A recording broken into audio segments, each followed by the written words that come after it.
esse louvor lhe diz assim, né? Quando enfim chegar a hora. Nós não sabemos quando será a nossa hora.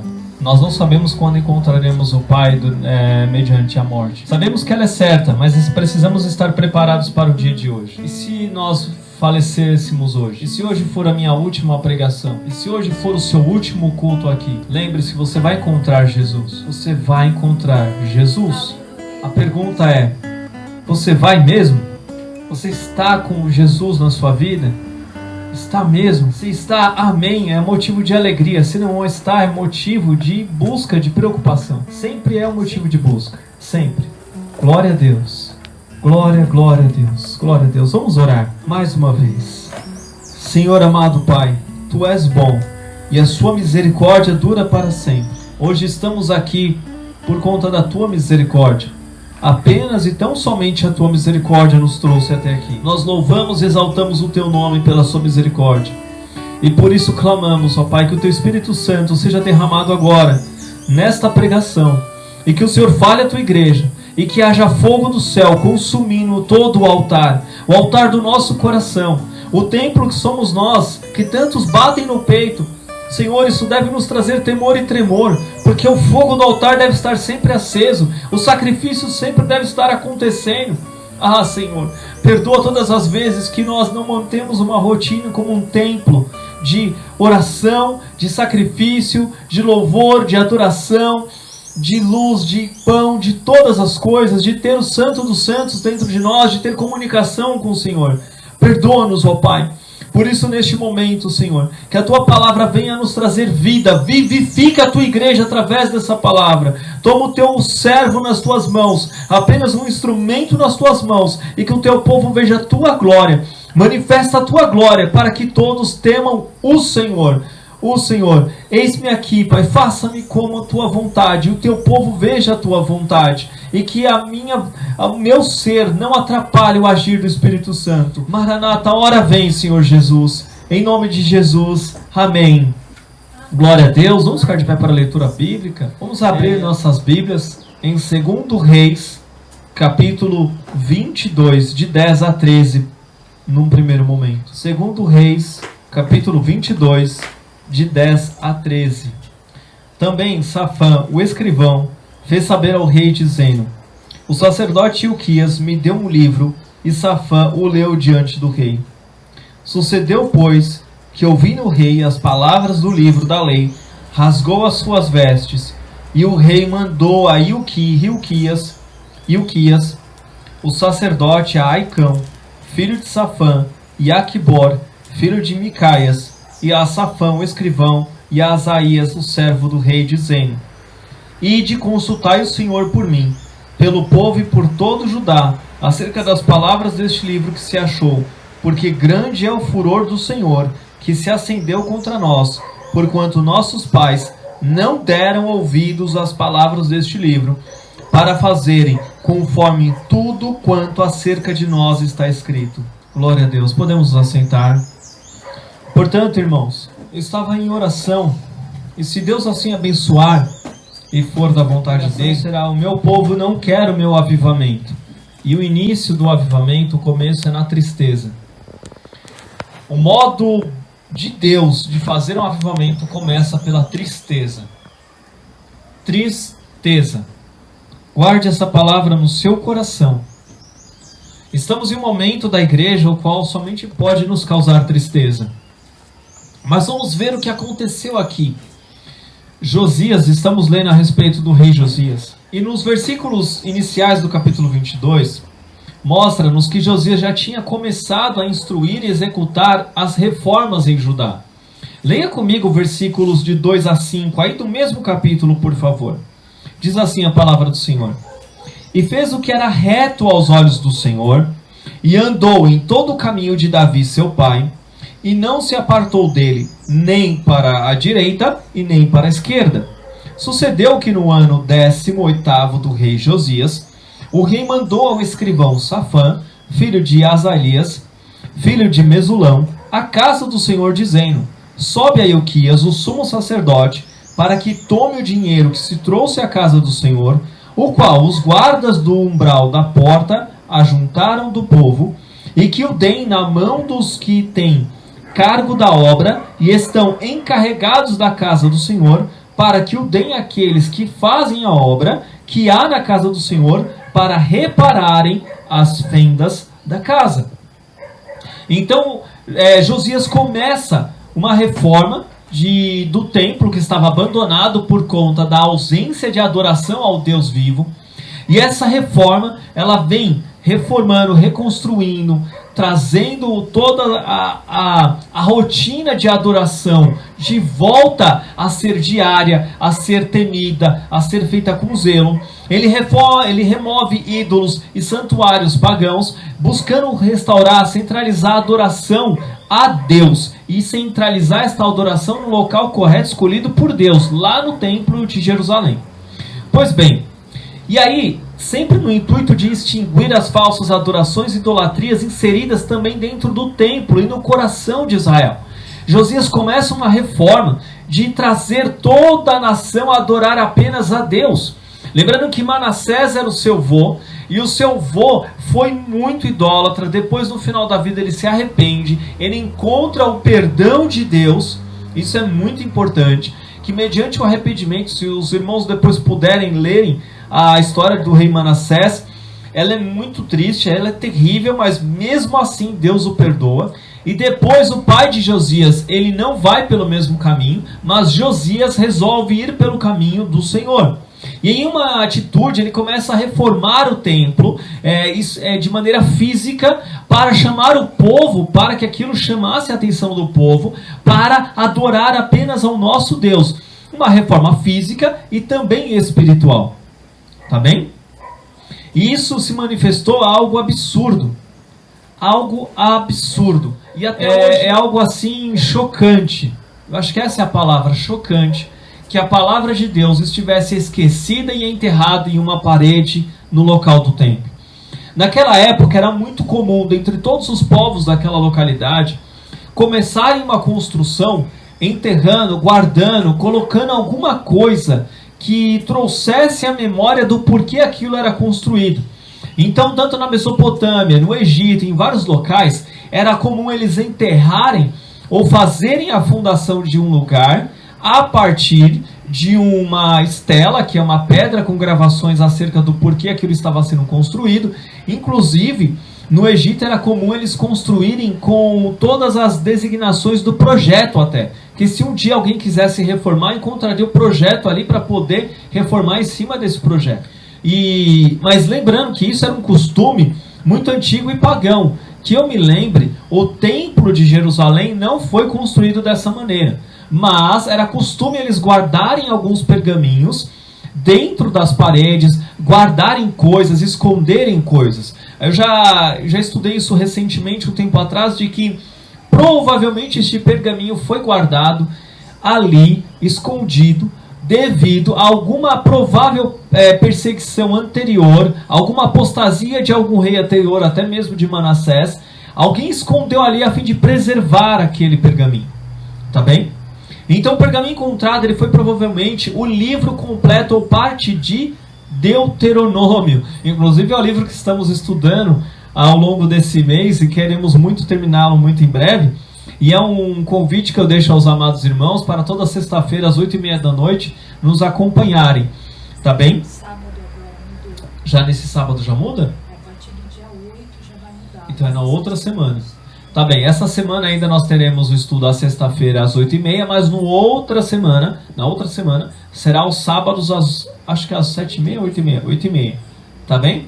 8h30 da noite. Portanto, é incrível, irmãos, que a leitura da palavra, Josias ouviu a leitura, e essa leitura, ela não trouxe um avivamento, como muitos hoje colocam que o avivamento é uma histeria coletiva, é a unção do riso, ou então é um conhecer intelectual morto da palavra. Sabe o que trouxe ao rei? Sabe o que trouxe ao rei, irmãos? Tristeza. Tristeza. Foi uma reação emocional, mediante aquilo que a razão dele absorveu. O espírito dentro dele se compadeceu, se contristou, foi quebrantado, foi constrangido e o levou à tristeza. E essa tristeza vem mediante a culpa que ele sabia que tinha e o povo também. Então eu peço aos irmãos que deixem marcado 2 Reis, capítulo 22, e abram comigo em Joel, capítulo 2, versículos de 13 a 16. Eu peço aos irmãos que, se possível, marquem na Bíblia de vocês essa passagem de Joel. Deixe marcado, grifado, para que nunca se esqueçam, para que essa palavra realmente venha a estar no coração de vocês, meus amados. É depois de Oséias e antes de Amós. Eu sempre lembro da musiquinha: Oséias, Joel, Amós, Obadias. Glória a Deus. Então vamos lá, Joel 2, 13 e 16. Diz assim: e rasgai o vosso coração, e não as vossas vestes, e convertei-vos ao Senhor vosso Deus, porque Ele é misericordioso e compassivo, e tardio em irar-se, e grande em benignidade, e se arrepende do mal. Quem sabe se não se voltará e se arrependerá, e deixará após si uma bênção em oferta de alimentos e libação para o Senhor vosso Deus?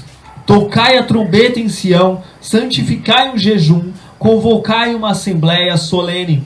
Congregai o povo, santificai a congregação, ajuntai os anciãos, congregai as crianças e os que mamam. Saia o noivo da sua recâmara e a noiva do seu aposento. Irmãos, o ato de rasgar as vestes é uma declaração de culpa do líder da nação e da nação. Consequentemente, todo o povo era culpado, todos eram culpados. Não houve histeria, não houve nada de qualquer coisa. O avivamento que se veio aqui, que se iniciou aqui, que foi concreto no reinado de Uzias, não houve nenhuma manifestação espiritual além da que Deus chamou o povo de volta para a fidelidade dele. E o povo, entristecido pelo seu pecado de estar distante de Deus, se achegou a ele, mas com tristeza. Não existe necessidade de unções absurdas e nem de formalidades mortas, mas um sentimento consciente, uma realidade. Somos culpados de todo o mal que nos sobrevirá daqui em diante. Recentemente eu conversei com outro cristão, um outro irmão em Cristo. Disse a ele a respeito de que o novo governo está sobre o Brasil por culpa da igreja, por culpa dos pecados da igreja. E ele disse: não, tantos profetizaram, tantos pregaram, tantos oraram que não haveria isso, tantos pediram a Deus e Deus não ouviria. Eu sei que é um propósito de Deus, mas não um castigo de Deus. É um castigo de Deus. É uma permissão de Deus com um propósito muito bem definido: chamar a noiva de volta para a fidelidade com Ele. Mas e nós, o que vamos fazer? Portanto, eu quero fazer um convite à igreja neste momento. Eu quero fazer um convite a toda a igreja, a todos aqueles que estão conosco online agora, aqueles presenciais e aqueles que verão e assistirão essa pregação. Entristeça-se, tenha tristeza no Espírito Santo, em arrependimento dos seus pecados e dos pecados da igreja. Por amor do nome de Jesus Cristo, por amor do nome de Jesus, coloque no seu quarto, examine-se profundamente e sinta tristeza pelos seus pecados e pelos pecados de toda a nação evangélica ou cristã, convertida do Brasil, que não tem demonstrado essa conversão. O povo aqui era um povo de Deus e estava distante da vontade de Deus. Por isso eu peço que você também abra sua Bíblia em 2 Coríntios 7:10 e também marque este versículo. Marque com uma caneta, com qualquer coisa. Se possível, decore, memorize esse versículo. Que esta semana este versículo nos traga um arrependimento genuíno e verdadeiro. Porque se Deus assim nos abençoar, irmãos, semana que vem será uma semana a qual o nosso culto será de Santa Ceia. Então já desde já nos preparemos para o culto do domingo que vem. E assim diz 2 Coríntios capítulo 7 e 10. Porque a tristeza segundo Deus opera arrependimento para o quê? Para a salvação, da qual ninguém se arrepende. Mas a tristeza do mundo opera a morte. Ou seja, A tristeza do mundo, ela quer dizer quando você vai se entristecer por alguém, por alguma causa, por alguma situação, e o seu recurso sempre é outra pessoa, ou mais pecado, ou até mesmo bebidas e drogas. Essa é a tristeza do mundo. Mas a tristeza de Deus gera arrependimento. Nós só estamos tristes diante de Deus de verdade quando nós nos arrependemos. Essa é a tristeza bíblica. Essa é a tristeza que Jesus Cristo nos deixou. Entristeçam-se mediante o pecado de vocês. E é triste a situação a qual nós vivemos. Portanto, irmãos, nós temos uma maneira precária que o livro... Nós vemos aqui que Josias se entristeceu pela maneira precária que eles obedeciam aquilo que o livro da lei, a palavra de Deus falava. E existia uma maneira precária em que o livro estava sendo cuidado, ele estava esquecido na casa de Deus. Quantas e quantos púlpitos no Brasil, quantas igrejas estão com a Bíblia em cima, esquecido mesmo em cima, enterrado, soterrado, em meio a tantas ideologias e falsas teologias. Portanto, nós vivemos hoje um cenário extremamente semelhante. Existe uma maneira precária com relação à maneira como nós tratamos a palavra. Quantas vezes eu já ouvi dizer, quantos eu já conheci, irmãos, cristãos, mais de 10 anos, mais de 20, 30 anos de convertido, mas eu nunca li a palavra de Deus, mas sempre prestei atenção nisso, naquilo, aquilo outro. Eu nunca li a Bíblia inteira, nunca li o Novo Testamento, nunca li os 4 evangelhos sequer. Irmãos, isso é absurdo, isso é triste. Eu conheci um exemplo de um que tinha 18 anos de convertido, estava evangelizando, e ele era de uma denominação que praticamente se tornou uma seita. E eu disse a ele, o que você faz aí? Quanto tempo você é convertido? Ele falou 18 anos. Muito bem, e esses 18 anos você está nessa mesma denominação? Sim, estou nessa mesma denominação. E nesses 18 anos, quantas vezes você leu a Bíblia inteira?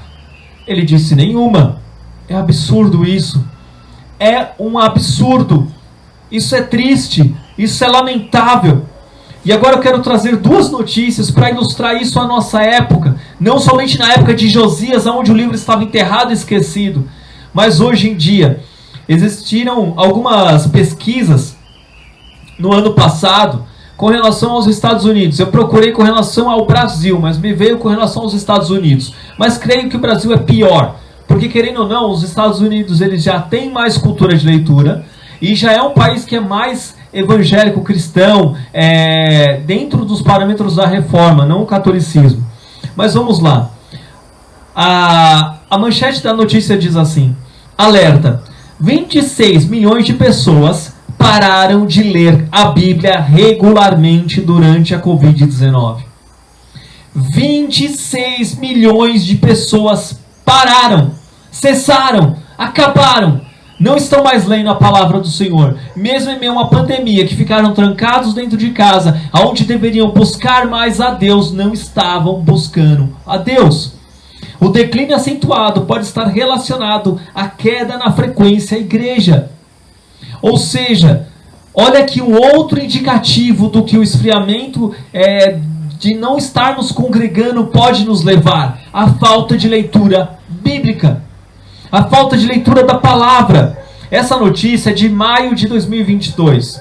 Eu tenho o link aqui do portal. Eu não vou agora falar o portal. Vamos lá direto ao assunto. Quantos pesquisadores que trabalharam no relatório...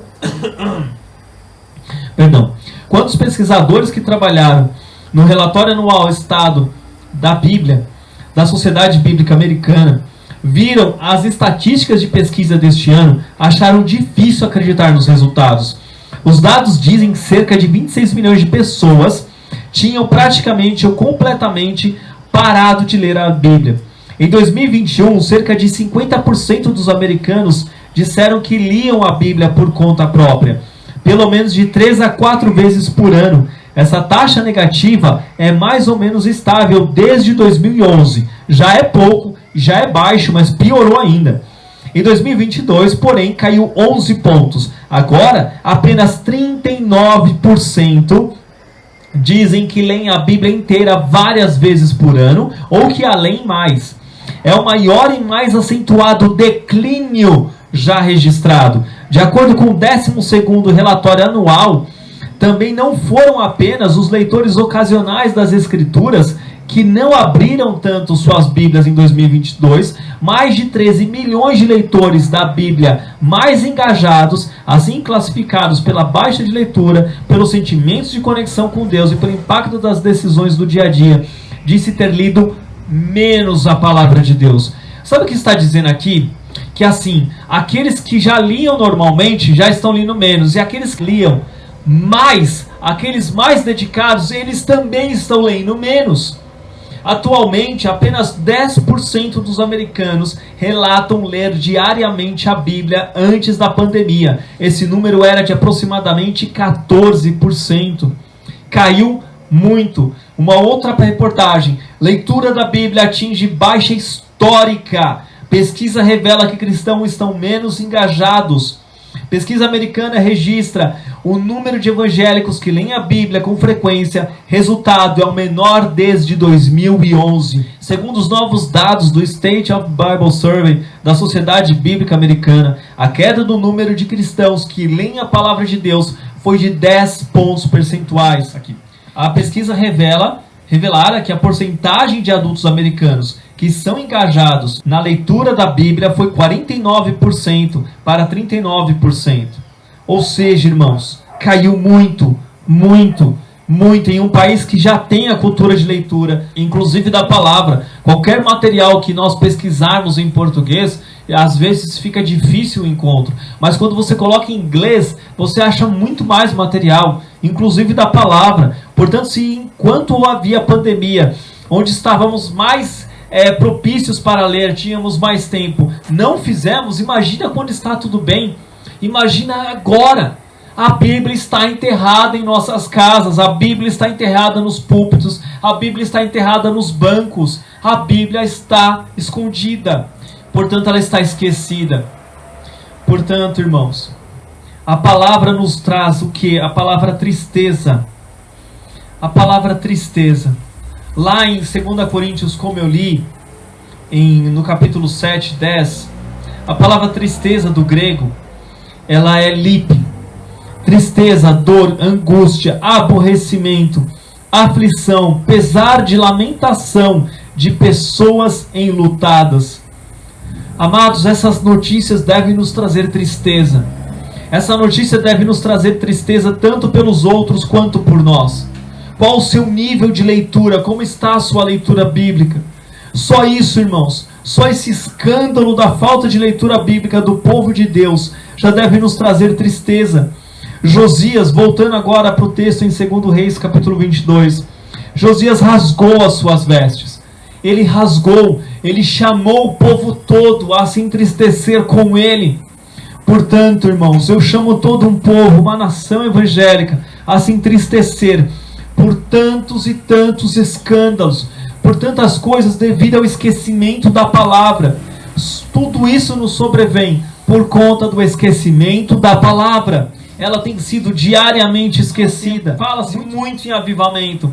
Muito em avivamento. O avivamento veio porque a igreja ela é pintada de preto, e isso não tem problema. O avivamento vem por uma histeria coletiva. Você vê cultos onde as pessoas ficam só rodopiando, sambando, dançando, pulando, gritando, e ficam cantando, e na hora da palavra é 15, 10 minutos e pronto, acabou. Ou então naqueles ao qual a palavra é pregada, ela é bem trazida, mas parece mais uma aula da palavra do que a palavra pregada. Não é uma pregação, mas é uma formalidade morta. Já viram um defunto morto? Ainda mais se estiver com um terno, é mais formal ainda. Existem pregações que são como defuntos formais. Não, amados. Que o Senhor nos tire de todos esses exageros. Que o Senhor nos traga um avivamento necessário. Portanto, senão realmente, de fato, haverá um funeral. E para que não haja esse funeral, é necessário que haja um entristecimento. Haja tristeza em nossos corações, em nossos púlpitos, nos bancos, nas casas, em todos os lugares onde se tem um cristão. É necessário tristeza.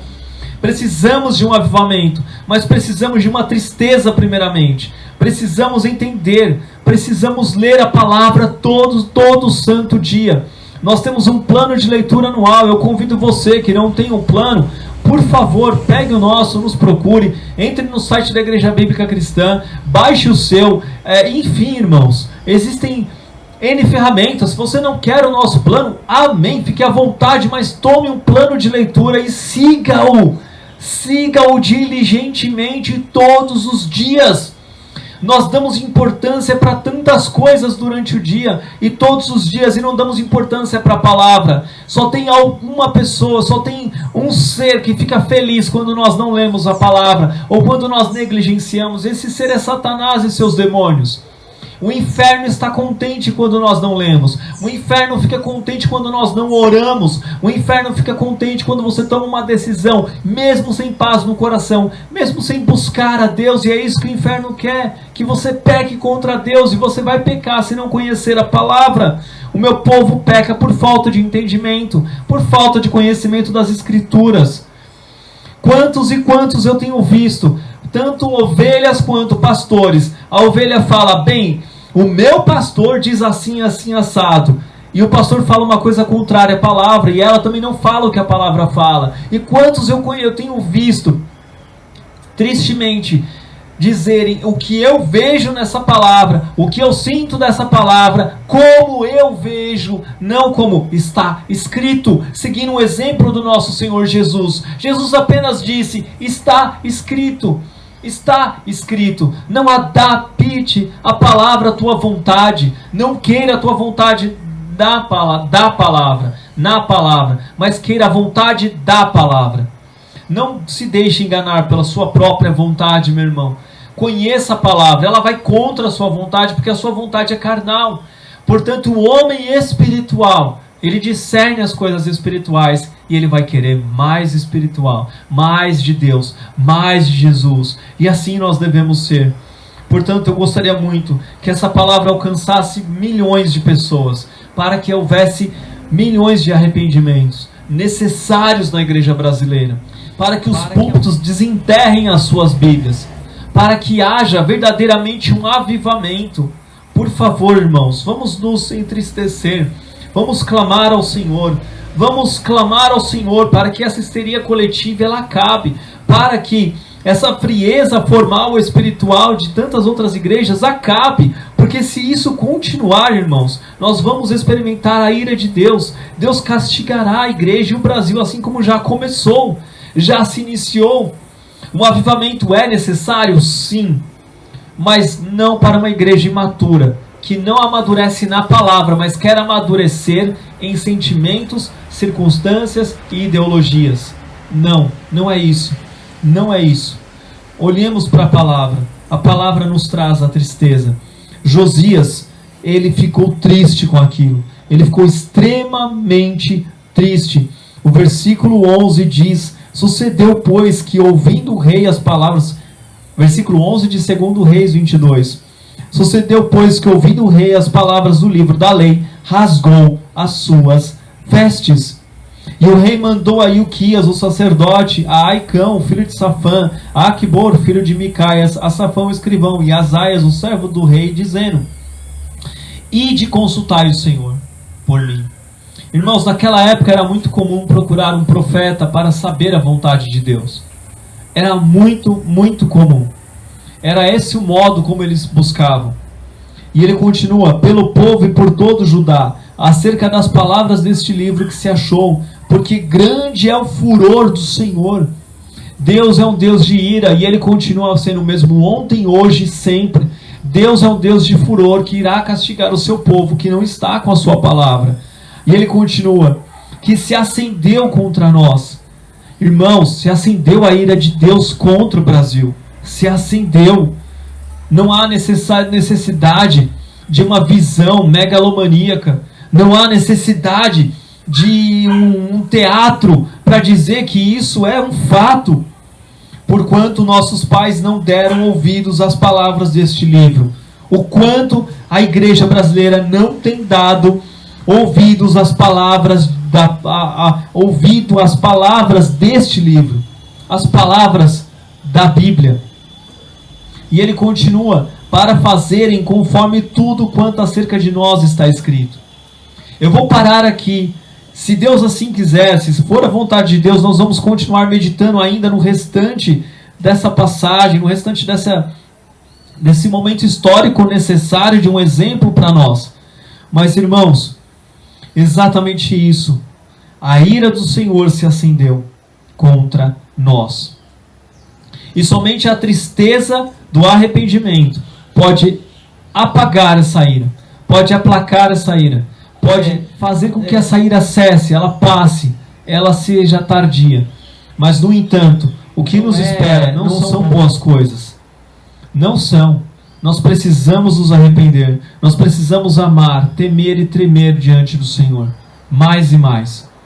E eu falo isso não como quem o tem, mas como também quem precisa buscar, como todos nós.